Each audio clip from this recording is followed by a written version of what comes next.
arthritis. How can I play my banjo if my fingers don't move right?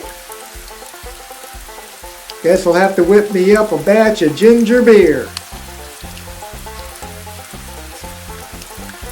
Oh, howdy. Didn't see you come up because of the bad weather. Might cold and rainy today. Not good for visiting.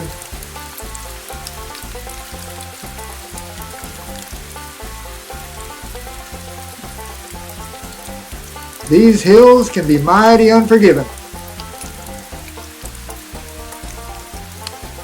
Y'all might be wondering why I live way up here.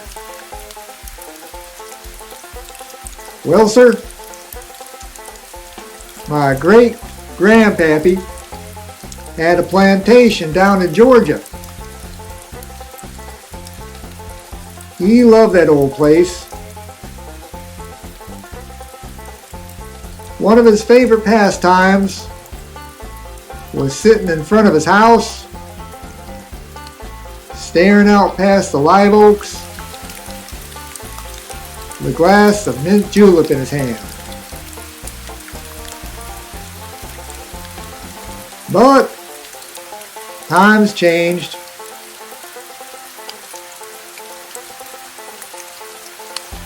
After the war, carpetbaggers got his land and he had to get out.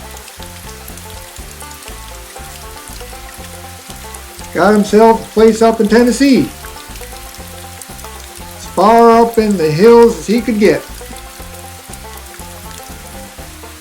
Wanted some peace and quiet. Tried to forget the past. All my kinfolk been here ever since.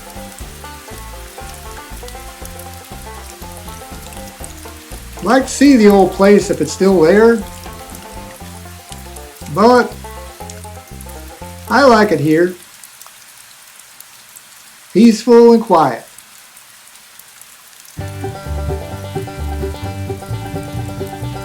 I was just about to whip up a batch of ginger beer for my arthritis. As my old granny used to say, ginger is good for all that ails you. And she swore by it as a surefire cure for all sorts of ailments, like rheumatiz, colic, sour stomach, colds, coughs, and whatnot. I always like to keep some handy, but I plumb run out. Been drinking too much of it because of the bad weather. Don't like them store-bought remedies. Ain't natural.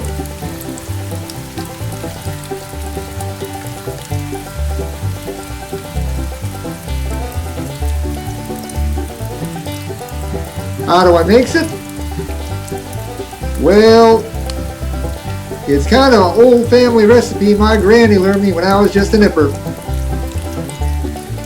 But if you'll promise not to pass it on, come on in and I'll show you how to do it. But first, I got to dig up some ginger root out of the yard. Got it all over the place. Best to use fresh ginger because the store-bought ain't quite as good. Come out into the yard if you don't mind getting wet from the rain.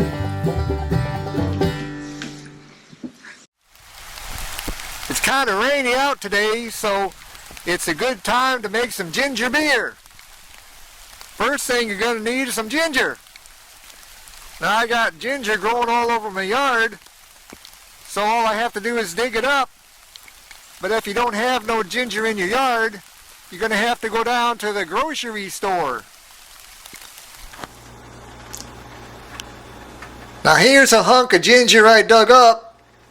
What you're going to need is about 1/4 to 1/2 cup of ginger. And you're going to have to cut it up or grate it. Now the more ginger you got, the stronger your ginger beer is going to be. I've got about 1/2 cup of ginger here, which is going to make it a bit strong, which I kind of like. Now what you do is you put your ginger into a saucepan. Then you add in 2 cups of water.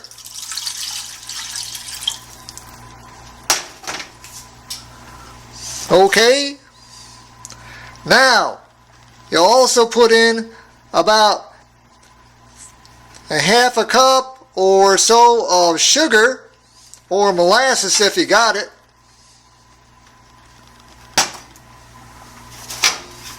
And just a pinch of salt. Then you turn on the heat and boil it until the sugar is dissolved.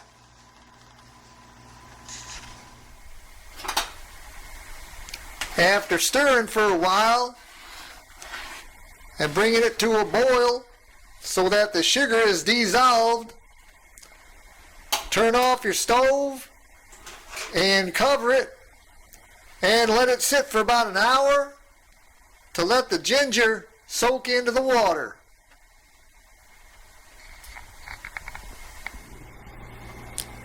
After about an hour, you take your cooled mixture off the stove and you put it in a strainer.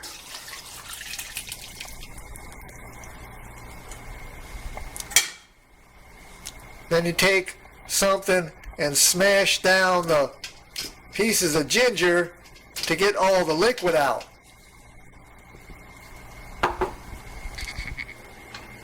Once you've smashed down the pieces of ginger and there's nothing left coming out, you can throw out those pieces of ginger. Now you have a bunch of liquid in the pot here, and what you're going to do is add another quart and 2 cups of water.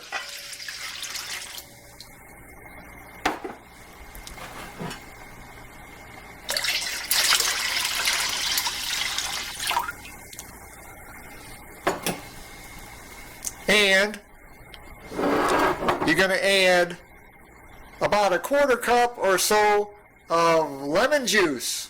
Yummy yum.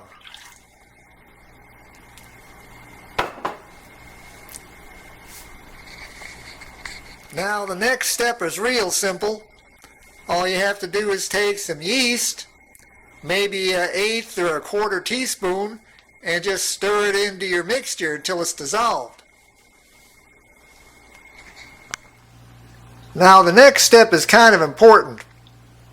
Now that you got your yeast in, what you need to do is pour your liquid into some bottles for fermenting. Now you can either use a small bottle like this one. This is already a ginger beer bottle, but you're going to have to leave about 2 or 3 inches at the top, because if you don't, the gases might build up in your bottle and cause an explosion. That's why if you put this liquid in these bottles and let it ferment, you're going to have to burp it a couple of times a day. And I don't really want to do that. So what I like to do is I like to put my liquid in a fermenting bottle. And it's already got an airlock on it. So all I have to do is put the liquid in and let it sit in a dark place for a couple, 3 days, and then it's done. And there you go.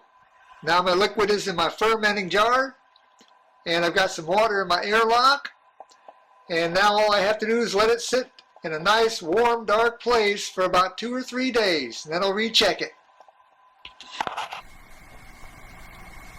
Okay. I left my fermenting jar in a pantry for 3 days, and now I got a batch of ginger beer.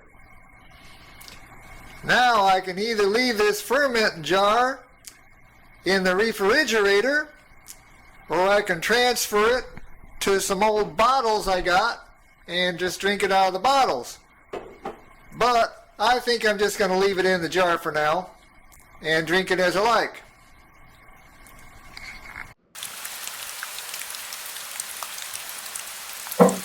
Now comes the best part.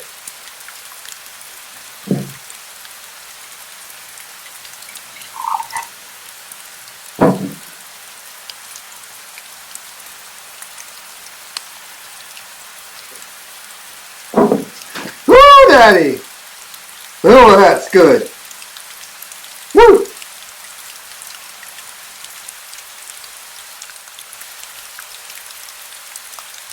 You all might recall that my great-grandpappy was fond of mint juleps. Well, tell you the truth, so am I.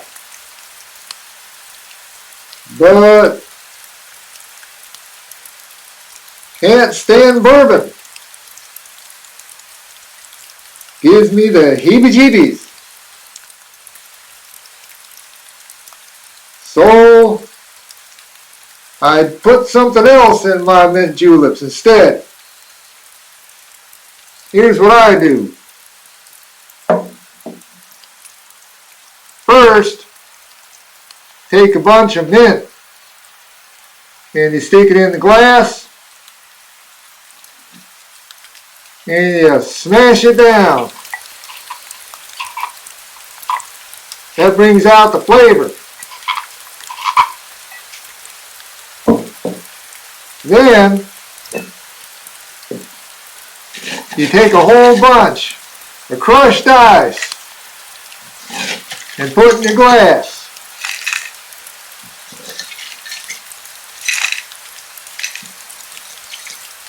Just like so. Then,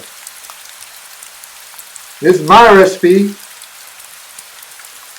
You take your ginger beer and you pour it in the glass.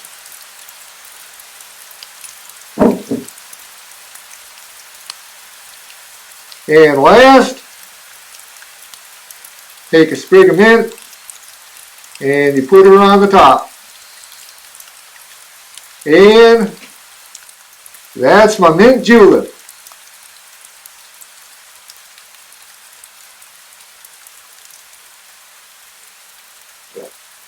Oh my, that's good.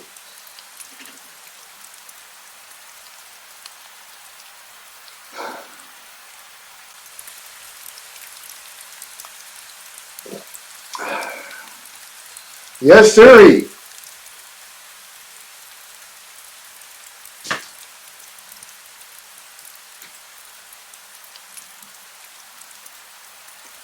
Ah.